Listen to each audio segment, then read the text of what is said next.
Okay, sige. Tabi dyan, sasakay na ako sa kotse na bili ng asawa ko. Paano? Nag-grocery kasi ako gamit ang pera na bigay ng asawa ko. Hawak ko lahat ng pera niya eh. Kaya masarap talaga maging legal wife. Hawak mo lahat. Tapos mahal ka pa kaysa sa kabit. Nagkamali lang talaga yun na pumatol sa'yo. Buti na lang hindi ko pinakawalan. Sayang yung yaman eh. Tabi dyan, kapag kabit, andun lang sa gilid ng kanal. Hindi pwedeng humarang sa tunay na asawa. Mayabang ka lang ngayon dahil nauuto at nahahawakan mo pa sa leeg si Greg. Pero kung siyang papipiliin, mas mahal niya ako. Mas mahal niya kami ng anak ko. Yan talaga ang pangarap ng mga kabit. Pero tinanong ko na siya niyan eh. Nagmakaawa pa nga sa akin noon na patawarin ko siya. Lumuhod yun sa harapan ko para maayos namin ang pamilya namin. Tapos sinabi niyang hindi kanya minahal. Duda pa nga yun na anak niya yung anak mo. Mabuti na lang may care pa ako sa bata. Kasi kawawa naman siya. Hindi ka nalang magpasalamat sa akin na naging mabait ako sa anak mo. Huwag ka kasi masyadong ambisyosa ha. Hindi nagiging number 1 ang kabit. Alam mo kung ano kayo? Para-usan. Yun lang. Mabuntis man kayo, hindi pa rin ipagpapalit sa kahit na sino ang tunay na asawa. Kaya hamunin mo na lahat, wag lang ang legal wife. May mga kabit talaga na mas matapang pa kaysa sa asawa. Naghahanap ng simpatya at kampi sa ibang tao. Ganon si Marina. Gusto niyang siya ang kampihan at kaawaan kaysa sa tunay na asawa. Hanggang sa aabot din sa punto na gagawa siya ng hakbang para siya ang magwagi. Ano kayang kahahantungan ng mga desisyon niya, lalo na kung may kasama itong tulong galing sa itim na kapangyarihan? Oh, nagbigay na ba ng pera ang papa mo? Hindi po. Sabi ni Tita Lorene, hindi raw po magbibigay ng pera si Papa. Magpapadala daw po siya ng mga gamit ko mismo. Sabihin ko lang daw po sa kanya kung anong kailangan ko. Ano? Hindi naman pwede yun. Ang galing naman ng babaeng yun. Bakit ba minamanduhan niya ang pera ni Greg? Asawa po siya eh. Di ba kapag asawa po, dapat siyang humahawak ng pera?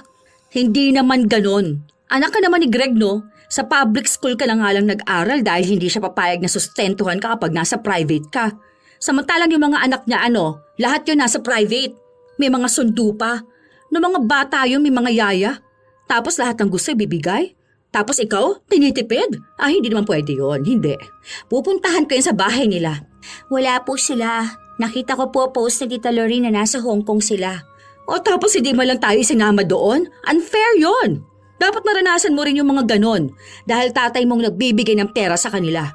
Kung hindi ba naman talagang makapal ang mukha ng Lorene na yun, Teka, tatawagan ko yan. Pinigilan na ng kanyang anak si Marina pero hindi siya nagpaawat. 12 anyos na si Kitty at simula nung naipanganak siya, hindi niya nakasama ang kanyang ama. Buntis pa lang kasi noon si Marina nung nahuli siya ng asawa ni Greg. Simula noon, nangako si Greg na hindi na siya makikipagkita sa kanila kahit na kailan, basta maayos lang ang kanilang pamilya. Galit na galit noon si Marina dahil gusto niyang sa kanila na lang si Greg. Habang may 3 anak na ito kay Lorene. Kasal pa sila at mas tanggap sila ng pamilya ni Greg. Bilang isang kabit, pinaniniwalaan ni Marina na dahil naanakan na siya, magiging pantay ang pakikitungo sa tunay na anak. Pero hindi pumayag si Lorene. Sinabi niya na pwedeng magsustento si Greg bilang wala namang alam ang bata sa pagtataksil ng dalawa. Pero hindi niya pwedeng ipilit kung ano ang gusto niya. Dapat niyang tanggapin kung ano lang ang bigay sa kanya. Dahil nga naiinis si Marina, tumawag siya kay Lorene. Hoy! Ang kapal naman ng mukha mong dalhin yung mga anak mo sa ibang bansa habang yung anak ko rito hindi niyo pinaparanas ng ganyan. Mahiya ka naman. Hindi lang yung mga anak mong anak ni Greg. Alam mo, maganda ang simula ng bakasyon ko. Huwag mong sirain dahil baka hindi ko bilhan ng gamit yung anak mo. Ewan ko na lang kung saan ka hahagilap ng pera. Naghihikahos ka pa naman sa buhay. Benta mo katawan mo para naman may pakinabang ka. Huwag mo nga pagsasalitaan ng ganyan ng mga anak ko. Baka nakakalimutan mong naging kabit ka lang pero ako ang asawa. Kami ang pamilya. Lahat ng magagandang mangyayari dapat sa amin yan. Ano, magpapaawa ka ba? Sino ba namang maaawa sa kabit, ha?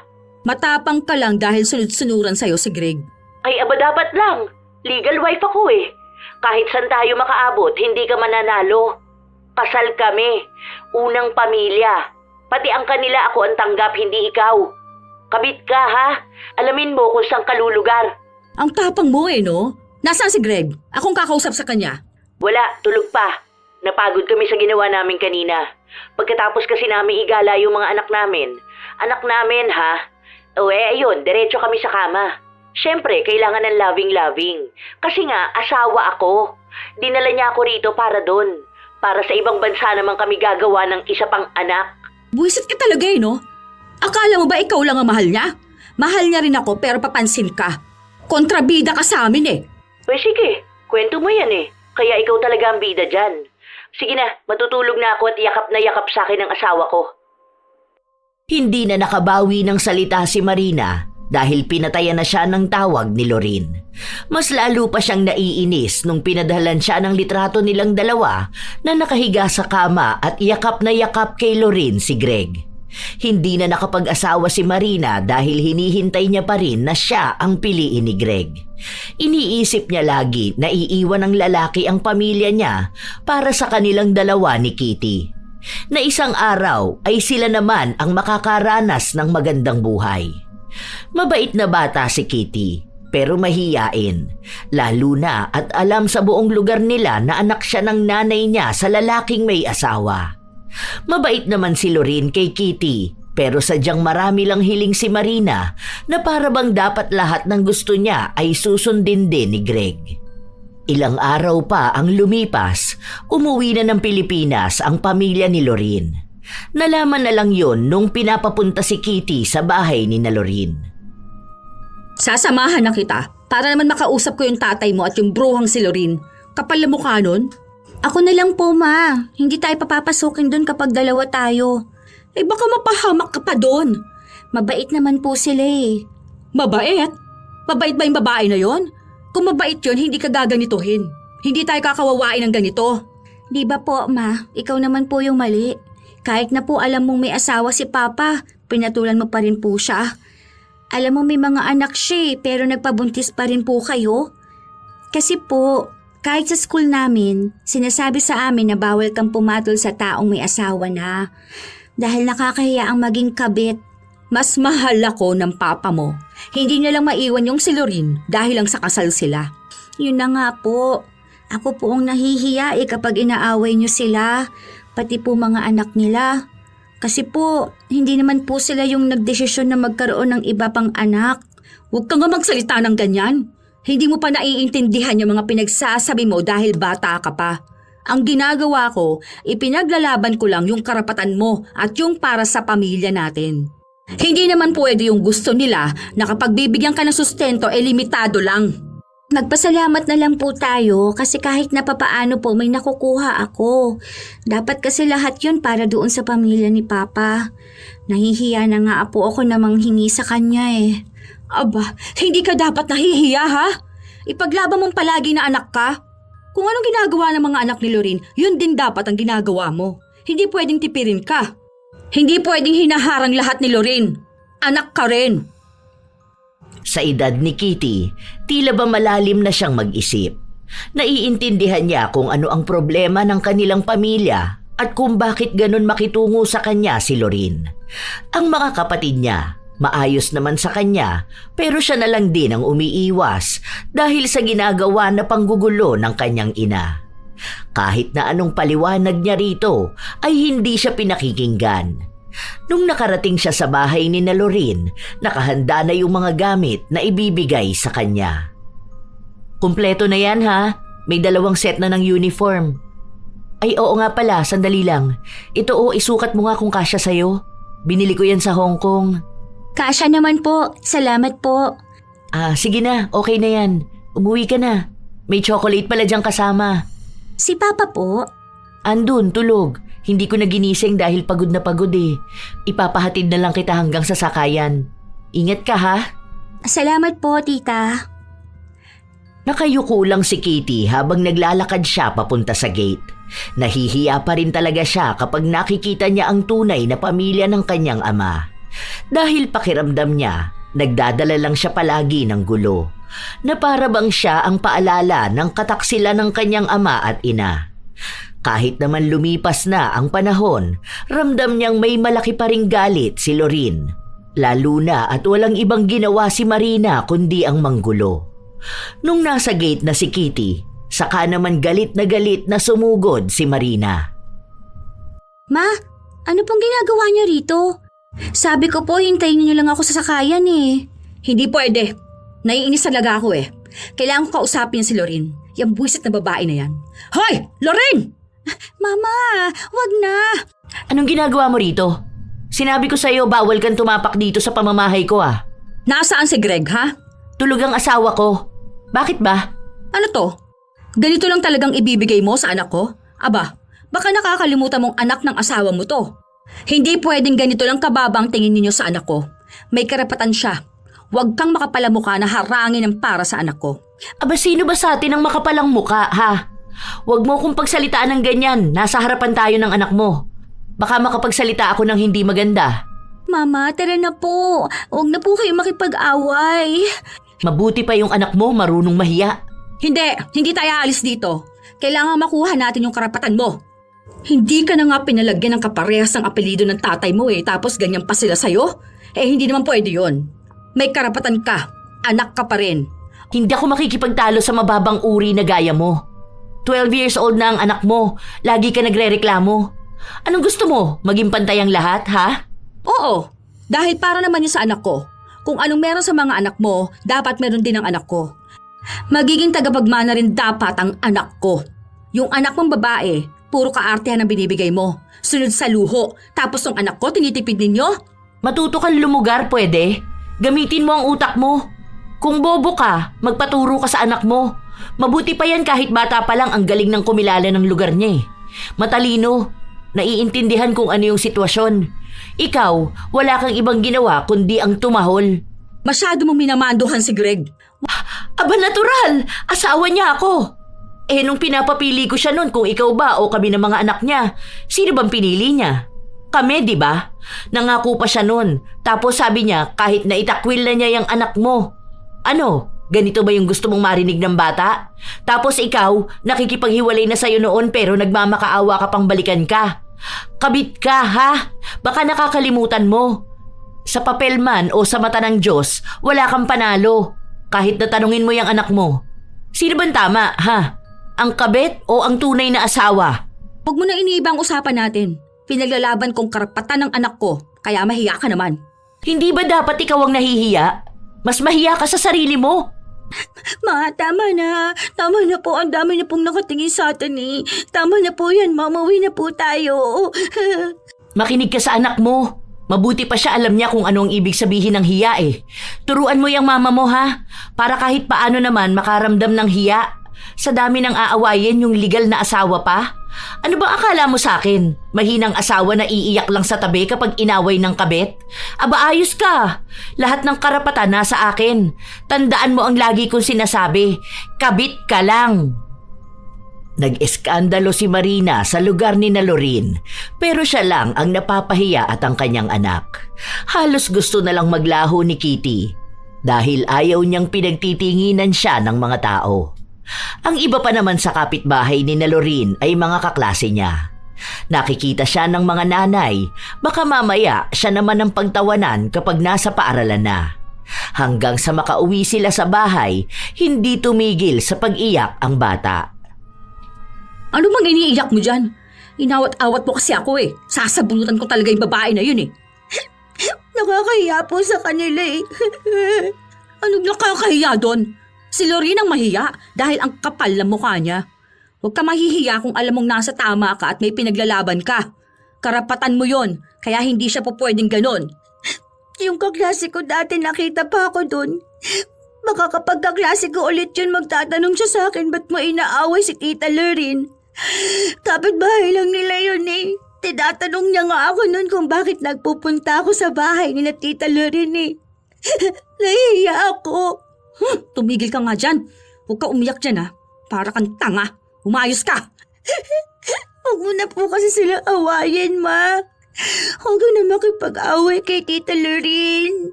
Sasabihin niya lang sa'yo palagi na kabit ka eh. Baka mamaya magalit na rin sila sa akin. Huwag na kasi, Ma. Hindi pwede. Hayaan mo sila magalit sa atin.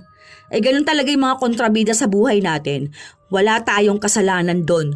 Hindi ko kasalanan kung minahal ako ni Greg at mas lalong hindi mo kasalanan na ikaw yung naging bunga.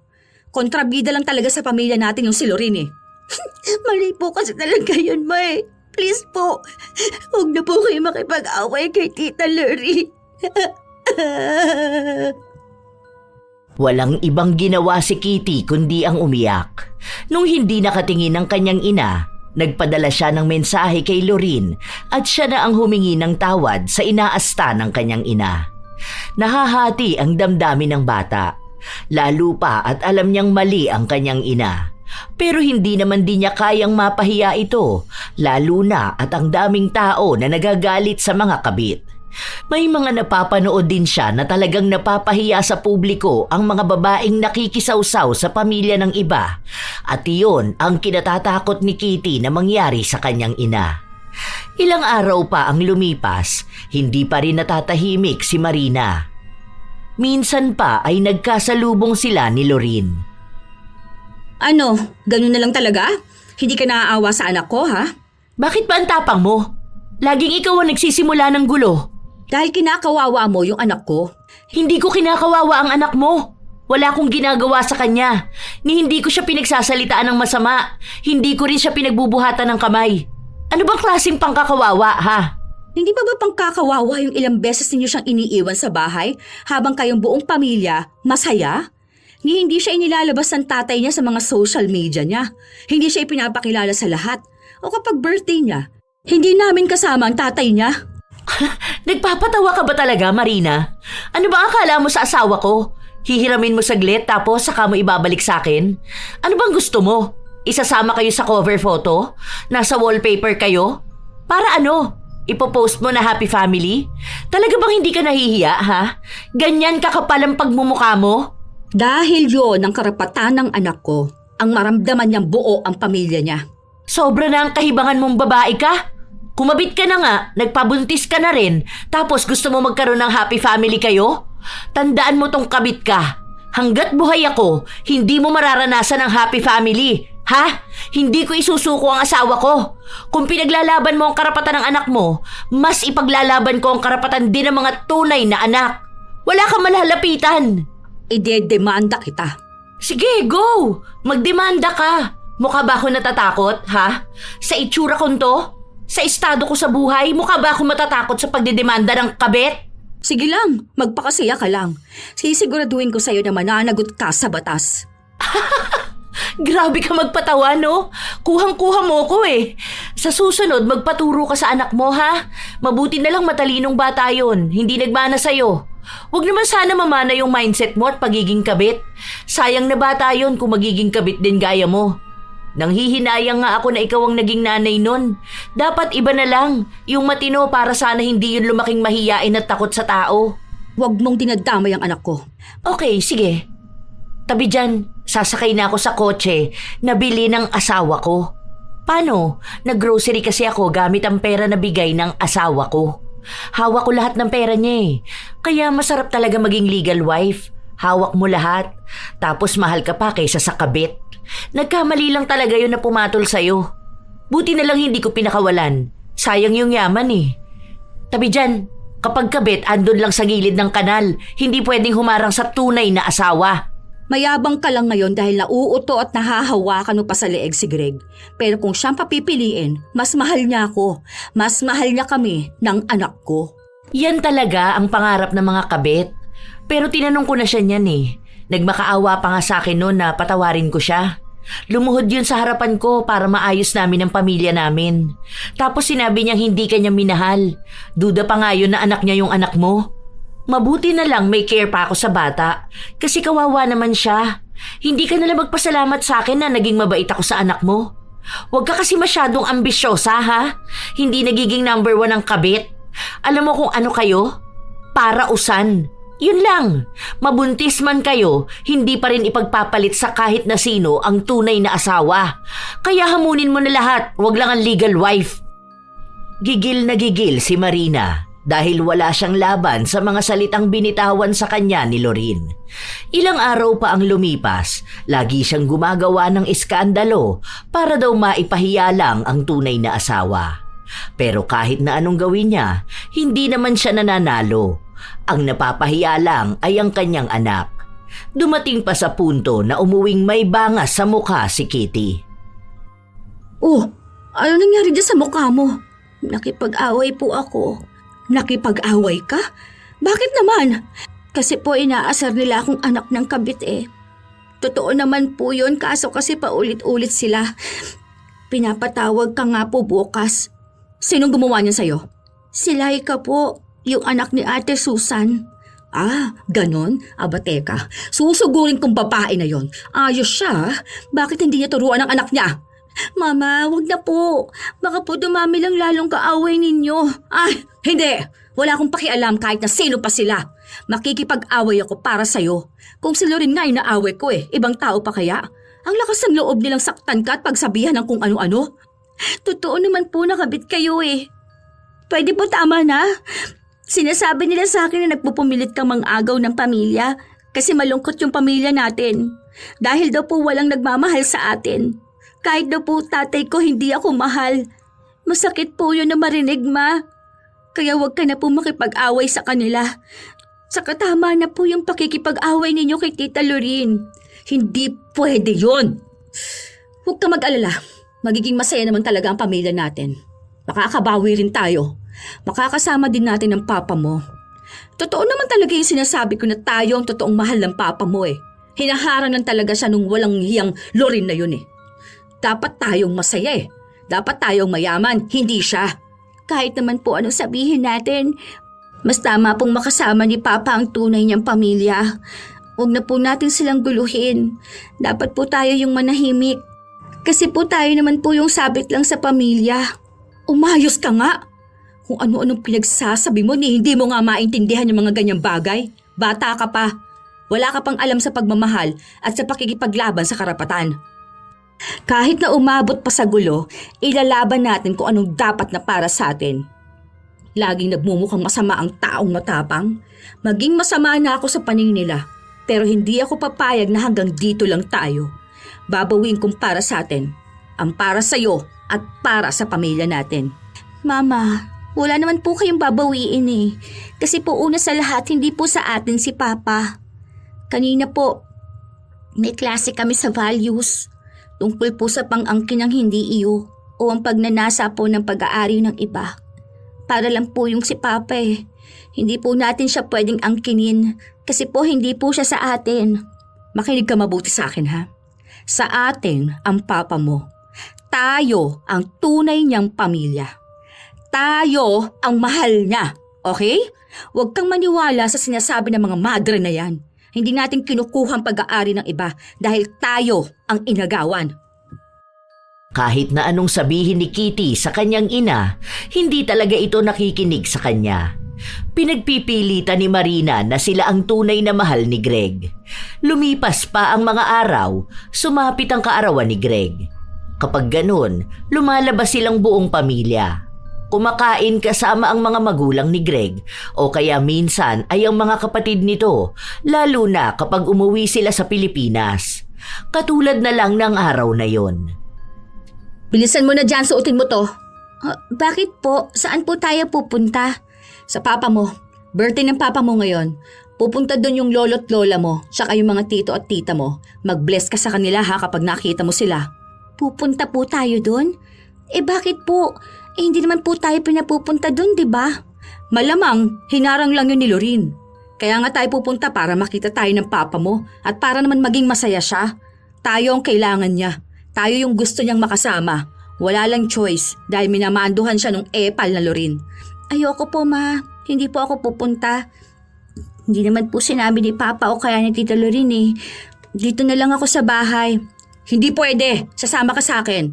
Suotin mo yan. Pupunta tayo sa birthday niya. Alam ko kung saan yung gaganapin. Doon naman sila madalas kumakain kapag umuwi ng Pilipinas sa mga tito mo. Bilisan mo dyan ha. Susuotin ko lang tong red sexy dress ko. Ewan ko lang kung hindi bumalik sa akin si Greg. Ganda ko pa naman oh. Walang-wala yung asawa niya. Ayoko po, Ma. Huwag mo na akong hintayin na sapilitan ko isusuot yan sa'yo. Bilisan mo na. Baka magsimula na sila doon. Baka malate tayo. Ayaw naman po nila ako makita doon. Tsaka, pang-pamilya lang po nila yun. Hindi po tayo kasama doon, Ma. Tayo ang pamilya ng papa mo. Noon pa man, lagi niyang sinasabi sa akin na akong mahal niya. Kailangan nating maging matapang at ipakita kay Lorene kung anong lugar natin sa buhay ng papa mo, na tayo talaga dapat ang nasa pwesto niya. Kung noon nananahimik ako at tinatanggap na lang na hindi tayo nakakasama sa masayang okasyon, pues ngayon, oras na para ipakilala sa lahat kung sino ba tayo. Kaya magbihis ka na dyan. Ayaw talaga ni Kitty kumilos dahil naiisip niya pa lang na makikita ang mga kamag-anak ng kanyang ama ay natatakot na siya. Masungit pa naman ang kanyang lola. Tapos sasama pa ang kanyang ina. Malamang ay malaking iskandalo lang yun. Baka may ibang tao pa roon na makakita sa kanila, maging dahilan pa para pag-usapan ng kanyang ama. Kung gano'n ang mangyayari, baka matuluyan ng itakwil na siya. Pero wala pa rin naman siyang nagawa. Nagpupumilit ang kanyang ina. Nung nasa lugar na sila ng kasiyahan, may humarang sa kanilang dalawa at tinatanong kung saan sila pupunta. Birthday ng asawa ko, si Greg. Ma, huwag na. Tara na po. Umayos ka nga dyan. Birthday ng papa mo. Kinuha ang pangalan nila. Sinabi na hindi sila kasama sa listahan. Mahigpit din daw na ibinili ng asawa ni Greg na huwag magpapapasok ng kahit na sinong wala sa listahan. Dahil kilala at maimpluwensya rin si Lorene, siya ang sinunod. Ano? Hindi pwede yan. Anong asawa ni Greg? Akong asawa nun. Ito yung anak namin oh. Umalis ka nga dyan. Ayun sila. Tara na. Umayos kang bata ka ha. Lumakad ka. Sumama ka sa akin. Ikaw, tumabi ka dyan. Pahara-hara ka sa daraanan ko eh. Nakakuha sila ng atensyon.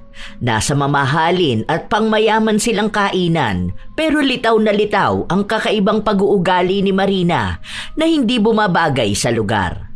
Pinigilan pa siyang makalakad palapit kina Greg, pero nagmatigas siya. Happy birthday, Han. Sige na nak. Kiss ka na sa papa mo at mag-bless ka na kila lolo at lola mo saka sa mga tita mo. Anong ginagawa mo rito? Bawal ang squatter dito. Birthday ni Greg at bilang ina ng anak niya, tama lang naman na makisama kami. Bakit mo ako sinampal? Walang hiya ka! Mama, alis na tayo. Nakakahiya na po. Tara na po, Mama. Tara na po. Mabuti pa yung anak mo marunong mahiya. Ang lakas ng loob mo magpakita rito, no? Anong pinapatunayan mo? Na napakababa mong babae? Ang gulo mo talaga eh, no? Ayan, kaharap mo yung tunay na pamilya. Tunay na asawa. Grabe, saan ka ba kumukuha ng kakapalan ng pagmumukha mo, ha? Walang hiya ka? Birthday ni Greg, nagpunta kami ng anak ko dahil gusto niya rin na makasama ang papa niya. Ang lala talaga ng pinaglalaban mo, no? Ano, gusto mo bang i-announce sa lahat na kabit ka ng asawa ko? Pinatigil na ni Greg ang asawa sa pagsasalita at pinapaalis na si Marina. Nagagalit na ito, lalo na ang mga magulang niya, pero pilit silang kumakalma dahil nakakahiya kung magkakagulo lang. Nakita mo na? Hindi ka welcome sa pamilya na to. Pinapahiya mo lang ang sarili mo eh. Kung ako sa'yo, umalis ka na. Tingnan mo yung anak mo, nagkakaroon na ng trauma. Nakikita niya yung ganito. Nakikita niya yung nanay niyang nagiging desperada. Ako pa ngayon ang desperada ha? Kami dapat ang kasama ni Greg, hindi ikaw. Kami yung pamilya niyang mahal na mahal niya. Bakit hindi mo sabihin sa kanila ha, Greg? Tama na ang pagiging ilusyonada mo, Marina. Kung may kaunti pang kahihiyan dyan sa pagkatao mo, umalis ka na. Umuwi na kayo ng anak mo. Teka, ano bang habol mo? Pagkain? Bakit? Sobrang naghihikahos ka na ba sa buhay, ha? Patay gutom ka na ba? Ay, sa bagay, patay gutom ka naman talaga. O sige, wait lang ha. Magpapakuha ko ng tira-tira para may malamon ka. Mama, umuwi na po tayo. Huwag na po ganito, Ma. Umuwi na po tayo. Tumigil ka nga dyan kakaiyak mo. Kailangan natin ilaban kung anong karapatan mo sa papa mo at sa pamilya niya. Hindi ka kasi nakikinig sa anak mo eh. Hindi lang sarili mo ang pinapahiya mo, pati na rin ang anak mo. Anong klaseng magulang ka ha? Hindi mo alam kung anong pinaggagawa ko bilang ina. Mukha man akong kalaban ninyo pero sana intindihin nyo rin naman na ginagawa ko ito para sa anak ko. Ginagawa mo to para sa anak mo? Ang alin? Ang pagtawanan? Huwag ka nang mag-iskandalo rito ha? Sinira mo ang gabi namin. Nakakahiya na sa mga tao oh. Ibang klase ang pagiging kabit mo, no? Talagang sagad ang kakapalan ng pagmumukha mo. Ni hindi ka man lang yata nagdalawang isip na puntahan kami rito at sugurin. Grabe! Kung ako si Kitty, baka iniwan na kita rito. Nakakahiya! Sobrang nakakahiya! Lumabas na kayo rito bago pa kita ipakaladkad palabas. Hindi pumayag si Marina. Pinagpilitan niya ang sarili niya at ang anak. Nagmamakaawa na nga sa kanya ang bata na umalis na lang sila dahil hiyang-hiya na siya. Galit na galit din si Greg at sumama ang loob ng kanyang ina kaya nanikip ang dibdib. Sinabi nila na yun lang ang unang beses na napahiya sila sa maraming tao. Mas lalo lang silang nahirapan na tanggapin si Kitty at mas lalong naramdaman ng bata na dapat hindi na lang siya ipinanganak kung ganun lang din naman ang sasapitin niya. Ang dapat na masayang araw para kay Greg ay nauwi sa gulo. Isinugod nila sa ospital ang kanyang ina. Naging malala ang lagay nito at nag-aagaw buhay. Dahil sa nangyari, gumawa na naman ng paraan si Marina para mapalapit kay Greg. Gusto niyang damayan ito sa problemang kinakaharap niya. Pero hindi siya makalapit dahil nga galit ito sa kanya. Pinagbantaan din ng kapatid ni Greg ang buhay niya na sa oras daw na may mangyaring masama sa kanilang ina ay mananagot siya. Galit sa akin ang papa mo. Kasalanan to ni Lorin eh. Kapal na mukha ng babae na yun. Nilaso niya talaga ang utak ng papa mo. Hindi naman yun ganun noon eh. Mahal na mahal nga tayo noon. Ikaw po ang mali, ma. Hindi po sila. Bakit po kasi ayaw po ninyong tantanan yung pamilya nila? Hindi ko talaga sila tatantanan hanggat hindi natin nakukuha ang dapat na para sa atin. Wala pong dapat na para sa atin, ma. Wala tayong karapatan sa kahit na ano. Sabit lang po tayo sa buhay nila. Hindi po nila kasalanan na ganito tayo. Huwag ka magsasalita ng ganyan. Bata ka pa. Hindi mo pa kasi alam itong mga ganito. Bata pa po ako. Pero hindi po ibig sabihin na hindi ko alam kung anong nangyayari. Kasi sa totoo lang, ma, alam ko na po ito. Alam ko na kung ano yung tama at mali. Lumaki po ako, ma, na walang ibang naririnig sa mga tao, kundi ako, anak daw ako ng kabit. Mabait pa nga si na Tita Lorin eh. Hindi ko po naiintindihan yung nararamdaman niya, pero alam ko pong mahirap para sa kanya na tumanggap ng bata na galing sa kasalanan. Alam niyo po ba? Bata pa lang ako noon. Lagi kong sinasabi sa sarili ko na sana hindi na lang ako ipinanganak. Kaya ganyan ang nararamdaman mo dahil yan ang pinaparamdam ni Lorin.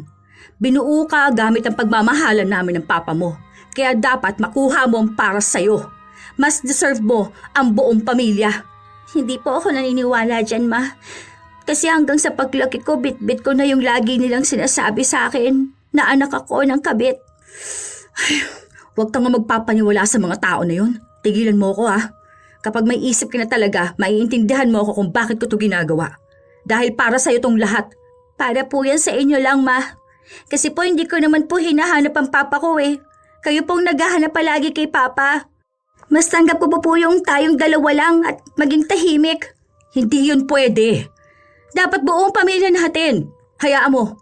Kapag nakausap ko ang papa mo, malalaman niya rin na mali ang desisyon niyang pinili niyang Lorin na yon. Bukas, pupunta ako sa bahay nila.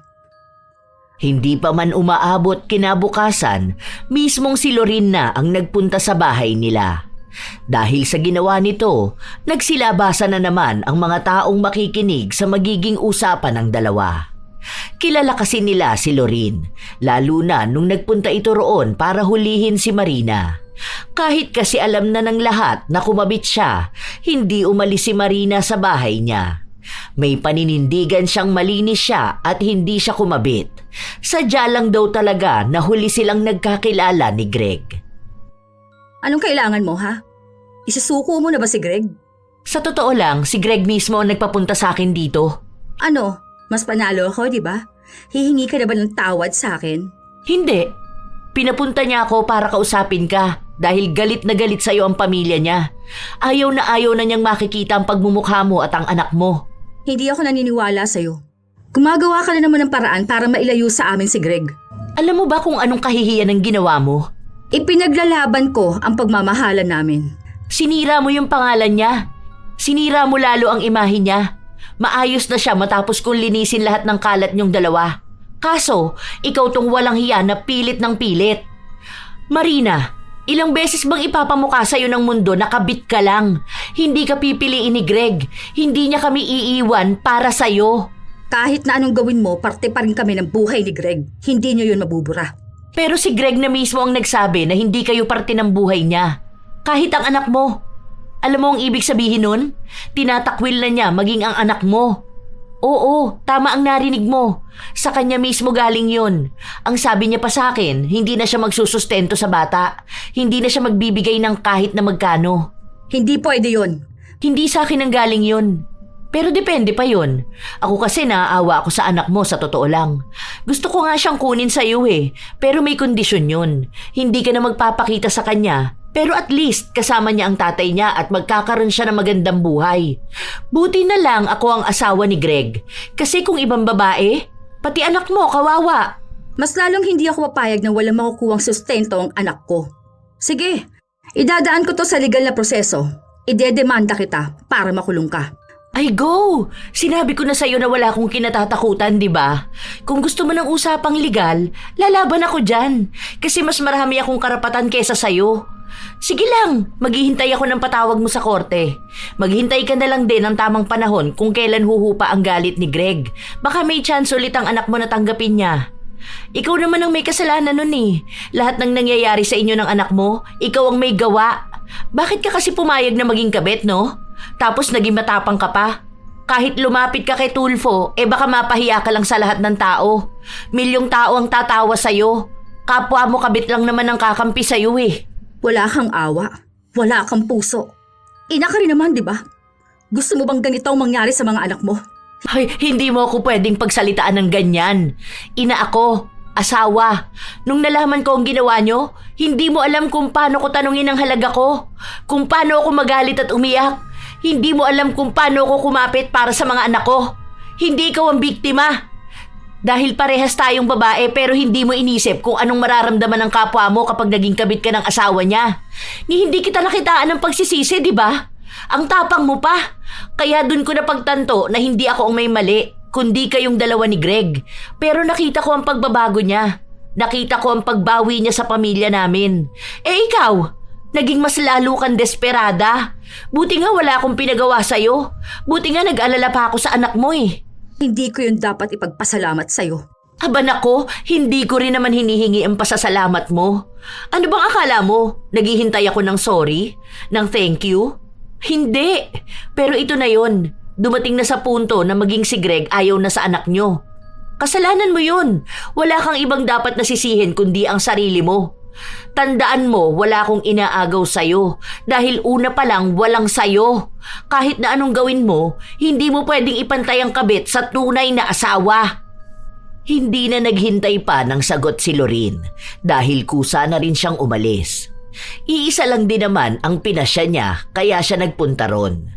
Ang sabihin kay Marina na wala ng sustento ang kanyang anak. Hindi yun matanggap ni Marina kaya nagwala siya sa labas ng bahay ni Lorin. Natigil lang siya nung kinasuhan na siya ni Greg. Hindi na siya pwedeng basta lumapit sa pamilya nila. Si Greg mismo ang nagdesisyon nun, pero si Lorin ang sinisisi ni Marina. Buwis talagang Lorin yun. Makakaganti ako sa kanya. Bukas pupunta ako ng barangay. O kaya magpapatulfo tayo. Hindi pwede yung ganito. Dapat yan may sustento ka. Hayaan niyo na lang po muna sila, ma. Mainit pa ang ulo nila dahil sa eskandalong ginawa mo eh. Tapos hanggang ngayon, hindi ka pa rin tumitigil. Hindi talaga ako titigil. Kailangan mapabagsak kong Lorin na yun eh. Hindi ako papayag na siya ang nanalo. Mabait naman si Tita Lorin eh. Baka kapag hindi nagalit si Papa, maibalik niya yung sustento ko. Kahit na hindi na ganun kalaki, basta meron.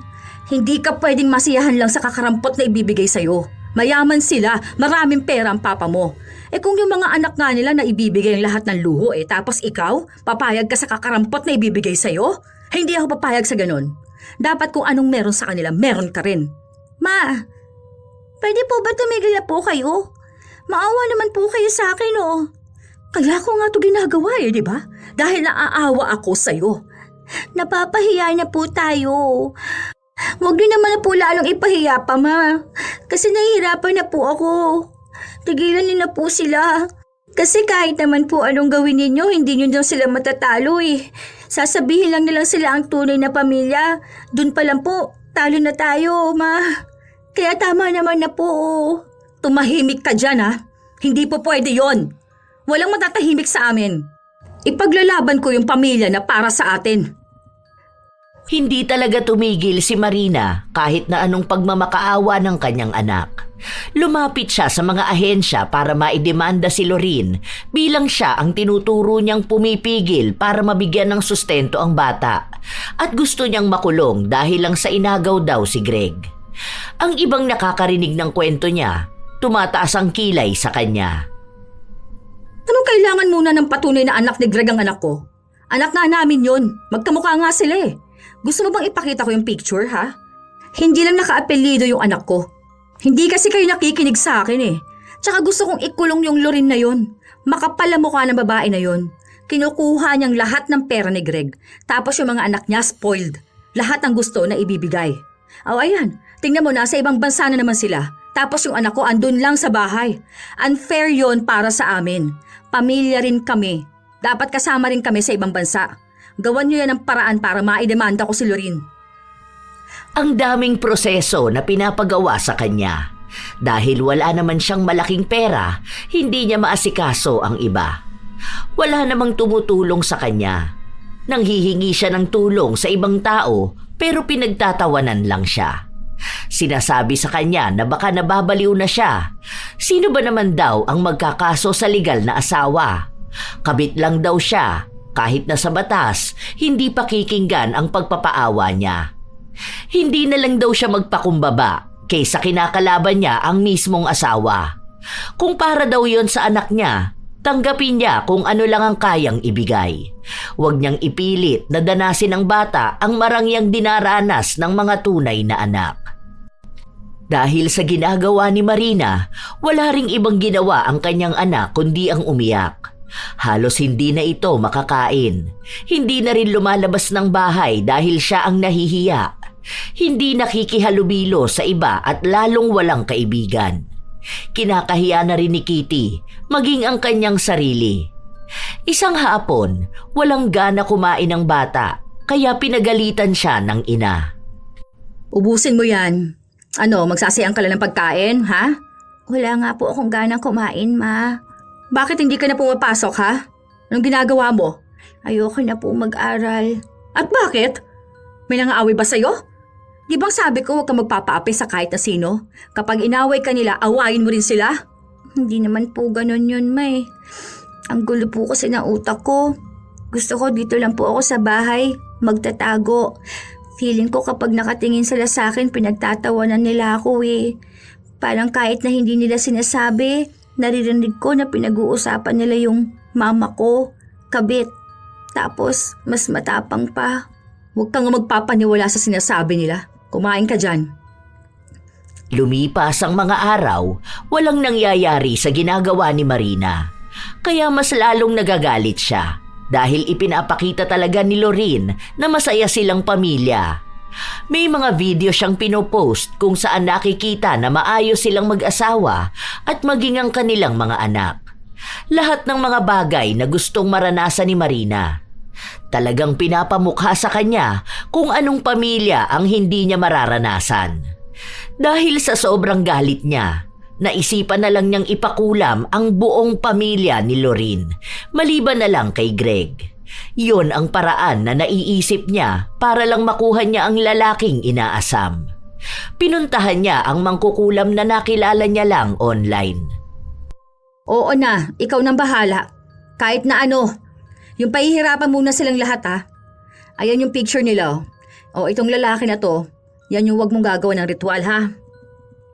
Buo ang kumpiyansa ni Marina na tatalab agad yon sa pamilya ni Lorin. Naghihintay lang siya ng tamang panahon para mangyari yon. Hanggang sa isang umaga, paggising ni Marina at tatayo na siya sa higaan. Aray, ang sakit! Anak, tulungan mo nga ako! Aray ko! Hala ma, ano po nangyayari sa'yo? Bigla ba namang sumakit ng tagiliran ko? Dito, yung sa may ribs. Parang namulikat na ewan ko, ang sakit! Huwag ka na lang po muna kayang gumalaw ma. Mamaya na lang po. Ako na lang po muna mag-asikaso dito sa bahay. Naiinis ako. Umaatake na naman tong ganitong sakit ko eh. Pero mas masakit na, mas masakit to ngayon. Dati hindi naman to ganito kasakit eh. Hindi ako makagalaw. Buong araw na hindi nakatayo si Marina dahil sa sakit. Gabi na nung sakalang siya nakakilos. Akala niya isang beses lang yun mangyayari sa kanya, pero halos araw-araw na. Kung isang araw wala siyang sakit na nararamdaman, susunod naman ay sobrang sakit na. Hindi niya alam kung normal pa ba yun o may kakaiba na. Grabe ang sakit na naman. Lentik naman. Huwag na po kasi kayong kumilos gaano ma.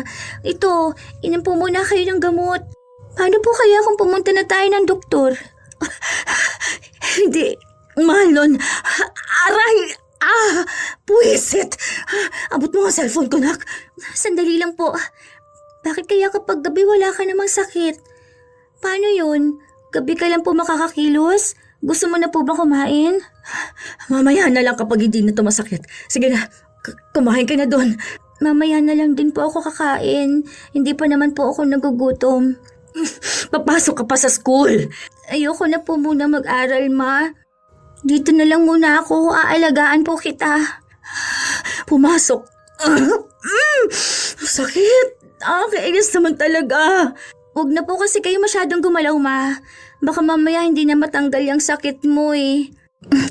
Ano na bang balita doon sa walang hiyang asawa ng papa mo? Ewan ko po. Pero nasa malayo silang ngayon eh. Nakita ko po nasa party sina kuya. Party? Aba, talagang masaya pa sila. Aray! Masaya naman po talaga sila, ma eh. Matagal naman na po silang masaya. Tayo lang po yung hindi. Dahil nga kay Lorin. Kung hindi siya pa-epal, ganun din naman tayo kasaya, hindi ba? Hindi naman po siya ang may kasalanan. Kayo po. Tayo po. Kasama na po ako bilang anak po ako ng kabit. Kaya kung masaya po sila, okay lang po yun sa akin, ma. Dapat ganun naman po yun. Masaya ang pamilya. Ang totoong pamilya. Tayo ang totoong pamilya ng papa mo. Hindi po, ma. Huwag niyo na pong ipilit. Basta ako, alam ko kung ano tayo. At nag-wish na lang po ako na sana balang araw, maging okay po kami ni Papa. Sa ngayon, okay na po sa akin ito. Basta huwag niyo na lang po silang awayin. Nakakahiya na po sa kanila, pati na rin po dun sa mga kapitbahay at nakakaalam ng ginagawa ninyo. Wala akong pakialam sa ibang tao. Basta ang alam ko, ipaglalaban kong karapatan natin. Kung masaya ang pamilya ni Lorin, dapat masaya rin tayo. Dahil tayo naman yung mahal. Mali ka po, ma. Mahal ni Papa ang totoo niyang pamilya. Totoo po ang sinabi ni Tita Lorin. Hindi po pipiliin ang pangalawa lang. At tayo po yon, ma. Ang tagal niyo na po akong isinisiksik sa pamilya nila. Tinatanggap na nga po ako, pero lagi po kayo naghahanap ng kulang. Huwag kang makontento sa anumang ibigay sa'yo dahil anak ka rin. Kung anong meron sa anak nila, yun din dapat ang meron ka. Kung anong meron sa buhay ni Lorin, yun din dapat ang meron sa akin. Tayo yung mahal. Binalikan lang naman siya ni Greg dahil tinakot siya na papatayin eh. Kaya hindi natin makuha ang papa mo dahil natatakot din yung papa mo na pumangit ang pangalan niya sa ibang tao. Tsaka, matatanggap din naman tayo ng mga lolo at lola mo eh. Basta makita nila na mahal tayo ng papa mo. Wala naman akong sinirang pamilya eh. Nagmahal lang naman ako ah. Nagmahalan lang naman kami ng papa mo. Oo, Alam ko na may asawa siya noon, pero hindi naman niya yun mahal. Gusto ko na siya noon tapos ayun, naakit ko naman siya. Kung mahal niya ang asawa niya, hindi naman niya ako magugustuhan, hindi ba? Kaya ibig sabihin nun tayo ang mahal niya. Siguro, may mga pinagbayaran na po si Papa para lang po maibalik niya yung tiwala ng pamilya niya. Malaki rin po yung sinakripisyo ni Tita Lorene. Hindi niyo po sila pwedeng sisihin. Kasi po, kung iniisip niyo po ako na anak ninyo, malamang iniisip din nila yung anak nila. Masakit lang po sa akin. Pero mas lalo pong sumasakit kapag pinipilit niyo po yung gusto niyo. Sasabihin niyo pong bata pa ako. Pero naiintindihan ko na po yan, Ma. Basta magtiwala ka lang. Makukuha natin ang papa mo. Mawawala din sa landas natin yung mga humaharang sa atin para maging buong pamilya tayo. Ah! Aray! Ito na naman. Ang sakit. Ah! Namilipit sa sakit si Marina. Hindi niya alam kung anong gagawin niya. Pinapainom siya ng kanyang anak ng gamot pero hindi niya rin naman mainom. Hirap na siya. Ilang linggo ang lumipas, ganun pa rin siya hanggang sa buwan na ang tumagal. Hindi na rin nakapag-aral si Kitty. Wala na silang makain, wala na silang kahit na ano. Ma, magpa-doktor ka na po kaya. Sige na po, Ma. Wala nga akong panahon, wala akong pera. Ano naman pong gagawin mo? Puro ka na lang po ba ganyan? Tapos kahit gabi ka mo sumasakit yung nasa may ribs nyo. Baka mamaya kung ano na pong nangyayari sa inyo. Sino na pong mag-aalaga sa akin kapag nawala kayo? Ano po yun? Sa kalsada na lang ako titira? Aray, may papa ka naman eh. Pumunta ka doon sa papa mo. Ang galing ka na kasi, Ma. Ewan, gagaling din ako. Naputulan sila ng kuryente nung araw na yon. Wala na kasi silang naibabayad. Malamok at mainit, kaya hindi rin gaanong makatulog ang bata. Naaawa si Marina, pero ang nasa utak niya lang lagi ay si Lorene at ang mga anak nito na nabubuhay sa komportabling bahay, habang ang anak niya ay nagsasakripisyo. Galit siya sa pamilya ni Lorene. Hindi kami dapat ganito. Bakit ba hindi pa rin naaapektuhan ng kulam ang babae na yun at ang mga anak niya? Buwisit sila. Natutulog sila sa malambot na kama at may aircon, habang kami naman ang anak ko nilalamok dito. Hindi pwede tong ganito. May karapatan din kami sa yaman ni Greg. Dapat nakatira din kami sa magandang bahay. Kinabukasan, kahit na nasasaktan si Marina, nagpunta siya sa mangkukulam. Nagtatanong kung ano ang ginawa niya para kay Lorene. Doon niya lang nalaman na hindi tumalab kay Lorene ng kulam o kahit sino sa mga anak niya. At sa halip ay sa kanya mismo ito napunta. Bobo ka ba? Ako yung nagpapakulam tapos sa akin ito mapupunta? Ano pa naman yung ginawa mo? Hindi ka naman pala marunong eh. Sana hindi mo nalang kinuha yung alok ko. Sinabi ng mangkukulam na gano'n naman daw talaga yon. Kapag hindi tinatabla ng kinukulam, mapupunta sa nagpakulam. Dapat daw, alam na niya yung mga ganong bagay bago pa siya nagpakulam. Kahit daw tablan si Lorene at nakakita sila ng albularyo, babalik at babalik lang din sa kanya ang sakit. Nagtanong si Marina kung paano niya yon aalisin. Ang sabi lang sa kanya ay hindi na yon maaalis, kahit makakita pa siya ng albularyo. Ulitin mo yung ritual mo. Doon na lang sa kung sino sa anak niya. Sinabi sa kanya na kung uulitin ang kulam, baka sa anak naman niya tumama. Doon lang siya huminto at tumigil. Ang mangkukulam na lang ang inaway niya. Pero kahit na ganon, hindi pa rin siya nanalo. Nagpunta siya sa ibang albularyo, pero nalalaman na balik kulam yon, walang gumagamot sa kanya. Kaya mas lalo siyang nagalit. Pag-uwi niya ng bahay nila, naabutan niyang naroon si Kitty kasama si Lorene. Anong ginagawa mo rito, ha? Mama, bakit ka ba umalis? Alam mo na nga na may sakit ka, di ba? Anong ginagawa ng babae na yan dito? Ang anak mo mismo ang nagpapunta sa akin. Nagmamakaawa at nakiusap. Bakit mo yung ginawang bata ka, ha? Pumasok ka na sa loob. Sinabi ko na sa'yong wag ka makikiusap sa babae na yan. Gusto lang niyang magmukha kang tanga. Aray! Humihingi lang naman po ako ng tulong kay Tita Lorraine eh. Huwag mong pagalitan ng bata. Hindi ka ba masaya na nag-aalala sa'yo ang anak mo? At kaya niyang gawin lahat para sa'yo, ha? Halata nga na may sakit ka. Kakaiba na ang itsura mo at hindi ka na nanggugulo. Wala kang pakialam kung anong nangyayari sa akin, ha? Masaya ka naman kapag ganito, di ba? Ito nga yung gusto mo eh. Yung nahihirapan ako para manahimik ako. Kapag nanahimik ako, anong gagawin mo? Magpapakasaya ka kasama mga anak mo habang yung anak ko naghihirap din dito. Sa totoo lang, wala naman akong pakialam kahit na mamatay ka. Hindi naman kita kaano-ano eh. Yung anak mo ang nagpunta sa akin. Nakiusap. Nagmamakaawa na tulungan ka. Sinabi niya rin sa akin na kapag tinulungan daw kita, hindi na siya lalapit sa amin kahit na kailan. Hindi niyo na raw kami guguluhin. Hindi niyo na ipagpipilitan yung pamilya na hindi naman para sa inyo. Akalain mo yun, no? Yung anak mo kayang magsalita ng ganon? Na okay naman sa akin kung siya lang din ang lalapit sa pamilya ko. Pero ikaw na walang karapatan, ikaw pa ang laging galit at laging namimilit. May karapatan ako dahil ako ang mahal niya. Pinangahawakan ko yung sinabi sa akin noon ni Greg. Sinasabi yun sa lahat ng kabit para lang makuha sila. Hindi niya pinatunayan yung pagmamahal na yun, di ba? Hindi ka niya pinagtanggol. Hindi ka nga niya nilaban. Madali lang para sa mga lalaki ang mangako na mahal nila ang isang babae. Pero kahit na kailan, hindi yun mapapatunayan sa kabit. Pero ikaw ang bahala kung kukunin mo ang tulong ko. Pero ayon sa kondisyon na gusto ng anak mo. Mama, sige na po para gumaling na po kayo. Manahimik ka dyan. Iniisahan lang tayo ng Aray! Ayan, hindi ka na makapagsalita ng maayos. Ayaw mo ba? Ayoko! Hindi ako hihingi ng tulong sa'yo. Okay. Narinig mo, Kitty, ha? Huwag ka nang babalik sa akin para magmakaawa na tulungan ko ang mama mo. Dahil siya mismo ang ayaw magpatulong sa akin.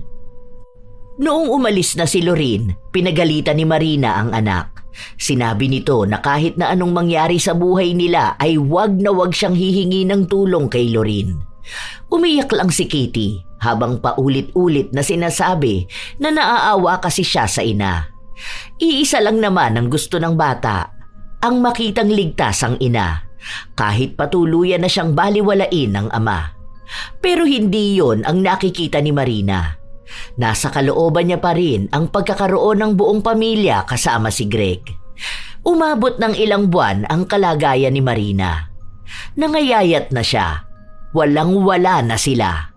Kung kani-kanino na lang nang hihingi ng pagkain ng bata. Minsan, lumalapit ito kay Lorraine at tinutulungan naman siya pero hindi niya pinapaalam sa ina. Lalo na kapag may kinalaman ito sa pagkain. Dahil nahihiya rin naman si Kitty na manghingi, isang beses sa isang araw lang din siya kumain. Nilalamon pa rin ng galit at inggit si Marina. At kahit na anong pagpapagaling sa kanyang sarili, hindi niya magawa. Ito na naman sila. Nasa labas na naman. Tapos tayo dito sa bahay wala makain. Panay sila luho. Pero naman po nila yon. Sa totoo lang po ma, kaya naman po natin yan kahit na tayong dalawa lang po eh. Kaso ngayon, hindi ko po alam kung mangyayari pa yon. Ayaw nyo naman po magpagaling. Gumagawa na nga ako ng paraan para gumaling ako, di ba? Hindi lang talaga ako gumagaling dahil isinumpa ako niyang si Lorraine. Wala pong sumumpa sa inyo ma o sa atin. Kaya po ganito ang buhay natin dahil po sa inyo. Ayaw po kitang sisihin pero ang hirap na po ma. Nahihirapan na po ako sa puro galit na lang ang nararamdaman ninyo sa ibang tao. Kayo po ang unang gumawa ng mali ma. Hindi po kayo ang biktima. Kayo po mismo ang dahilan bakit tayo ganito. Wala kang alam. Kapag tumanda ka na, saka mo sabihin sa akin yan. Tama naman pong sinasabi ko ma. Wala po kasi kayong pinapakinggan kundi ang sarili nyo lang po. Yung gusto nyo lang pong sinusunod ninyo. Paano naman po ako, di ba? Lagi nyong sinasabi na para sa akin. Pero ang totoo po nun para lang po yun sa inyo. Kasi po kung mahal po ninyo talaga ako, dapat po sa akin kayo nakatuon. Hindi po kay Papa. Ginagamit nyo lang po ako para makuha ulit si Papa eh. Hindi nyo po ako mahal. Buti ba po yung ibang mama? Kahit na wala silang asawa, mahal nilang mga anak nila. Huwag ka nga magdrama dyan. Kung hindi kita mahal, tingin mo ba ipaglalaban kong karapatan mo? Hindi po karapatan kong pinaglalaban ninyo. Yung iniisip niyo pong karapatan ninyo sa lalaking may asawa na po. Mas ramdam ko pa nga po na maging mama si Tita Lorene eh. Kasi kahit papaano ipinapakita niyang tanggap niya ako. Kasi po ako talaga yung iniisip niya. Habang kayo, sarili mo po at si Papa. Hindi niyo nga po ako tinatanong kung masaya po ako eh. Pinipilit niyo po ako na magiging masaya lang ako kapag kasama ko kayo ni Papa. Hindi po para sa akin yung saya na yon, Ma. Para po yun sa inyo. Kung gusto mo, pumunta ka na dun kay Lorene. Total, masaya ka naman yata sa kanya, di ba? Sige, iwan mo ako gayang ginawa ng papa mo. Piliin niyo yon. Sige, magpakasaya na kayo. Malayo ako. Ano pang iniiyak-iyak mo dyan? Pumunta ka dun sa asawa ng tatay mo. Hindi na madaan ni Kitty ang ina sa pakiusapan, kaya wala na siyang ibang ginawa kundi ang umiyak araw-araw. Sa edad niyang yun, ang gulo na ng kanyang isipan. Ang dami ng tumatakbo. Para bang dagdag na roon ang paghina ng kanyang loob na baka wala nang magbago sa buhay niya. Na baka hanggang gano'n na lang sila. Dahil mismong nanay niya ang ayaw tumanggap ng sariling pagkakamali. Isang araw, umalis si Kitty para maghagilap ng makakain nila. Nagtatanong siya sa mga kapitbahay nila kung may magpapalinis ng bahay kapalit ng kahit pangkain lang nilang mag-ina. Habang si Marina naman, nakahilata habang nasasaktan. Buisit. Bakit ba sobrang sakit nito? Hindi pa ba ito matatanggal? Habang buhay na ba akong ganito? Aray! Sakit, grabe. Dapat si Lorene ang nakakaranas nito't hindi ako. Tapos ang saya-saya ng buhay niya. Buo silang pamilya kung saan-saan nagpupunta. Tapos kami nagtitiis na maging mahirap. Unfair talaga. Aray! Tama na. Gusto ko na maalis itong sakit na to. Sa oras talaga na gumaling ako, sisiguraduhin ko na makukulam ko ng maayos ang babae na yon. Ako lang dapat ang mahal ni Greg. Kami lang dapat ang pamilya niya. At dapat malaman ni Greg na mas mahalaga kami kahit kanino. Aray! Halos araw-araw naririnig ni Kitty ang pangalan ni Lorene mula sa kanyang ina. Siya na nga ang napapagod sa galit ng ina. Pero kahit naman anong sabihin niya ay hindi ito nakikinig sa kanya. Laging sinasabi ang paulit-ulit na salita na para sa kanya ang ginagawang yun, para sa kinabukasan na ninakaw daw sa kanila ni Lorene. Kahit ilang beses sabihin ng bata na wala naman silang naging pag-aari dahil una pa lang ay may pamilya na si Greg. Hanggang sa dumating ang isang araw na nagpunta sa bahay nila si Lorene. Pinapunta mo na naman ba yan dito? Hindi, ako ang kusang nagpunta rito. Para saan na naman, ha? Rico! Para makita mo kung ano nangyayari sa akin, ha? Para maging masaya ka na? Masaya naman ako na nakakarma ka eh. Nag-usap kami ni Greg. Ibabalik mo na siya sa amin? Buti naman naisipan mong ipaubaya siya sa totoong mahal niya. Hanggang ngayon naniniwala at kumakapit ka pa rin sa sinabi niyang mahal ka niya. Hindi yun tungkol doon. Hindi siya mapupunta sa'yo. Pero kukunin namin si Kitty. Kunin mo ang anak ko. Kapal talaga ng mukha mo. Aray! Gusto mo kunin mo na lang lahat sa akin, ha? Anak mo pa rin naman yan kahit na anong mangyari. Hindi na siya nakakapag-aral. Mukhang madungis Walang makain dahil wala kang kwenta. Yan ang mahirap kapag nag-aanak ka tapos hindi mo naman kayang panindigan. Paaaralin niya ng tatay niya tapos bahala na siya kung anong gusto niyang gawin sa buhay niya. Kung gaganti ba siya sa amin tulad ng gusto mo o mabubuhay siya ng maayos. Hindi ako papayag. Hindi niyo kukunin ang anak ko. Hindi pwedeng kayo magwawagi at magiging masaya. Sarili mo lang talaga ang iniisip mo, no? Tingnan mo nga yung anak mo. Mukhang kawawa. Daig pang walang nanay. Hindi nag-aaral. Nagpapakapagod maglinis kung saan-saan para sa isang platong kanin at sabaw na kahit gulay wala. Ganyan bang buhay ang gusto mo para sa kanya? Anong klaseng ina ka? Ha? Hindi mo alam kung anong isinasakripisyo ko para sa anak ko. Kung hindi mo naman hinaharong lahat, masaya naman ang buhay niya. Wala akong hinaharang. Dahil akin lahat yon. Hindi ko kasalanan na ipinanganak mo yan. Anong sakripisyo ba? Baka hindi mo alam kung anong sakripisyo ng anak mo. Sa bagay, kung tutuusin, wala naman akong pakialam dyan sa anak mo eh. Sino ba yan, ha? Anak lang naman yan sa labas ng asawa ko. Hindi ko na nga dapat yan pinapapasok sa bahay namin eh.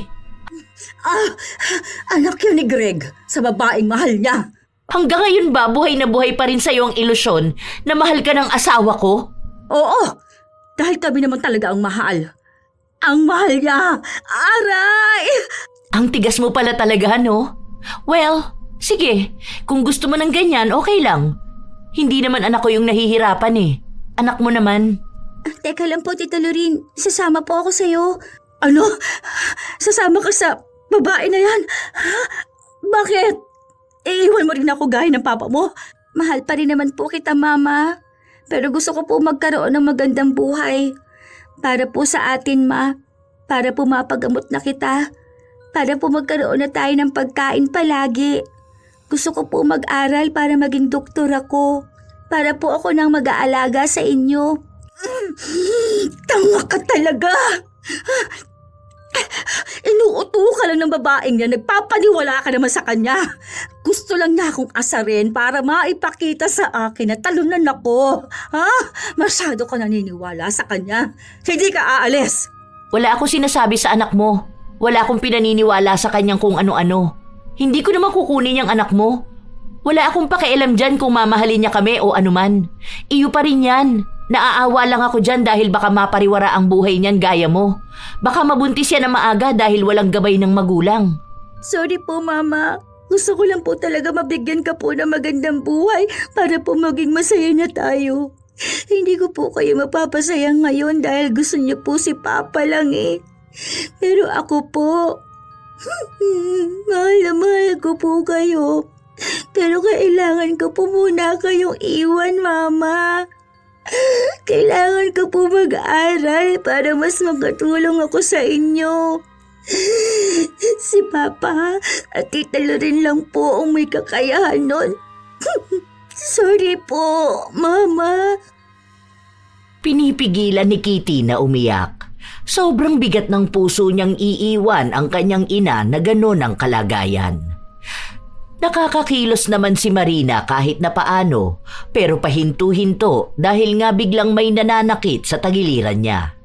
Kapag gabi naman, kahit paano ay nakakagalaw ito. Kaya ang problema at nagpapahirap lang sa kanila ay ang pagkain at walang kuryente. Ayaw naman talagang iwan ni Kitty ang ina, pero marami siyang pangarap sa buhay na hindi niya maaabot kung mananatili siya roon. Wala naman kasing ibang ginawa ang ina kundi ang tingnan ng buhay ni Lorin kaysa tingnan ng kalagayan ng anak. Masyado siyang nakatuon kung paano mababawi si Greg pero hindi binibigyan ng pansin kung paano mabibigyan ng magandang buhay ang anak. Galit si Marina sa anak at lalo na kay Lorin. Pero desidido na talaga ang bata. Nahihiya pa nga siyang makasama sa iisang bahay ang kanyang ama at pamilya nito. Hindi siya nakikihalubilo at mas madalas na siya ang sumasama sa mga kasambahay para maglinis ng bahay. Minsan nahihiya na rin siyang sumabay sa kanilang kumain pero ang mga kapatid niya ang nagsasabi sa kanya na sumabay na siya. Mabait ang pamilya ni Lorin sa kanya pero hindi niya masyadong madama dahil inilalayo niya ang sarili niya sa hiya. Alam niya kasi ang gulong na idulot ng kanyang ina. Halos taon na rin ang lumipas hanggang sa magdalaga si Kitty. Nakatira pa rin siya sa bahay ng kanyang ama. Habang nag-aaral siya ay nagtatrabaho na rin para kahit na paano ay may maibigay sa ina. Hanggang ngayon nag-aaral pa rin si Kitty at hanggang ngayon ay may sakit pa rin ang ina at hindi pa rin tanggap na ganon ang kanyang kalagayan. Lagi pa rin itong galit at sinasabi na dapat masaya sila nakasama si Greg. Habang si Kitty ay tanggap na ang lahat at malaki ang utang na loob sa pamilyang nais na sirain ng ina. Pero pamilya rin na tumanggap at nagbigay ng magandang kinabukasan sa kanya. Minsan, may mga kabit o taong naninira ng pamilya na mas maingay pa ang tapang kaysa sa konsensya. Sila pa ang marunong magpaawa, ang marunong magbaliktad ng kwento, at ang marunong maghanap ng pananagutan sa iba, kahit malinaw kung saan nagsimula ang mali. Sa halip na akuin ang sariling desisyon, pinipili nilang gawing kontrabida ang legal na asawa at gawing biktima ang sarili. Pero ang tapang na walang hiya ay hindi kailanman magiging katwiran. Hindi lahat ng ipinaglalaban ay tama, lalo na kung may nasasagasaan kang pamilya, dignidad at kinabukasan. Tandaan na lamang na ang taong matapang sa paninira ay duwag sa pag-ako ng kasalanan. Hindi lang legal na asawa ang kalaban, kundi ang sariling konsensya. Sariling mundo na nila ang kanilang sinisira hanggang sa tuluyan na itong gumuho. Kayo ba mga apo, may kilala ba kayong kabit na mas matapang pa sa asawa? Ibahagi nyo yan sa amin, kasabay ng inyong opinyon tungkol sa ating bagong kwento.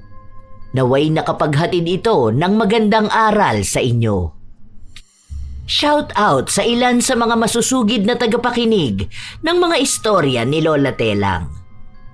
Marfel Reyes, Soledadi Mabini, Jessica Sampan, Mark Patentes, Herma Pintuan, Yaquin, Nida Mateo, James Mendoza, Medi Teodoro, Mary Joy Reyes, Silent Crow 1975, Dina Espilio, Elise, Maybelline, Juvie at Janelle at sa lahat ng driver ng water station sa I Give One, Tayabas City. Joy Valdenebro, Maria Evelyn Santos, Boy June Channel, Evelyn Abong Carbakil, Katrina Sanggalang, Mary Jane De Leon, Corazon Clemente. Ito ang inyong Lola Telang at maraming salamat sa palagi ninyong pakikinig mga apo.